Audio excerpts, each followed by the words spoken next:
So in this video, I want to go over where a lot of our mental health problems are probably coming from. And if we think about it, the way we live our life now is a lot different than how we lived it for, hundreds of thousands of years or even millions of years, depending on, what species, how many species back you want to go.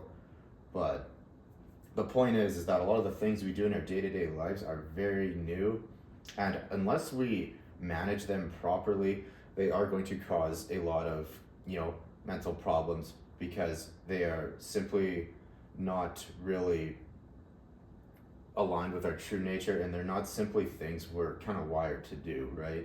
So a few examples would be things like excessive phone use. So it's not so much the phone itself, really, it's more so just that on the phone we have such easy access to cheap dopamine, right? Like sexual content and whatnot. And back in the day, in order to achieve that same level of dopamine, you had to work a lot harder. But now that you're getting that same level of dopamine for essentially no effort at all, this is what is going to cause mental health problems, right? And then even just things like not living in nature as much and being a lot more isolated. A lot of us live in these cubicle apartments, in these houses, right? And because you got to think, back in the day, we never really lived in these houses or apartments. We were most likely living in nature and with our community and our tribe a lot more.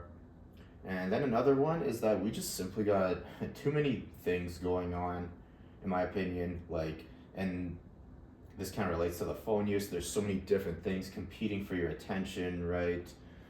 And then on top of that, even just in our day-to-day lives, there's so many different things that we're trying to do. We got to go to work, and then there's all these little things you got to do at work. And then, okay, yeah, maybe then you got to go, take care of your kids. And then after that, you want to go to the gym and then work on your side hustle. And then after that, maybe you want to also have a social life, so you got to make time for that. And then, maybe you got to do this thing as well or go to this class. Like, there's just so many different things going on, and our brains aren't really wired for such a complex lifestyle because that is not how we lived for hundreds of thousands of years, right? So what we need to do is to basically ask ourselves how many different, what things am I doing that are really against my nature, and how can we better manage them, right? Because, just because you've identified that, you're using your phone too much, it doesn't mean you just throw your phone away or you get rid of your phone, because that's bad, right? And I don't expect everyone to just randomly start, hunting in nature and living out in nature and abandoning, everybody in the city, right? Or whatever. But we can make an effort to go out in nature more, right?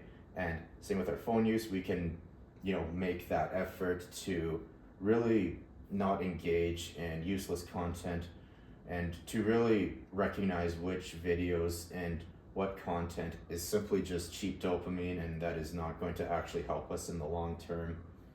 And then in terms of being more isolated, right, like we can still live in these apartments and whatnot, but make that effort to connect with your community and to build relationships and whatnot, right? And then same with doing too many things. This can be managed by creating a schedule that works for you, where you've clearly identified what you need to do at what time. That way your brain knows what to do and is less likely to get distracted and whatnot, right? So anyways, these are just a few things I wanted to go over that I think can have an impact on our mental health, right? Like I said, some of these are inevitable, like we can't fully live how we did in the hunter-gatherer days or whatever, but we can at least, better manage this new style of living, right? So yeah, anyways, I hope you guys found this video useful, and I'll see you guys next time.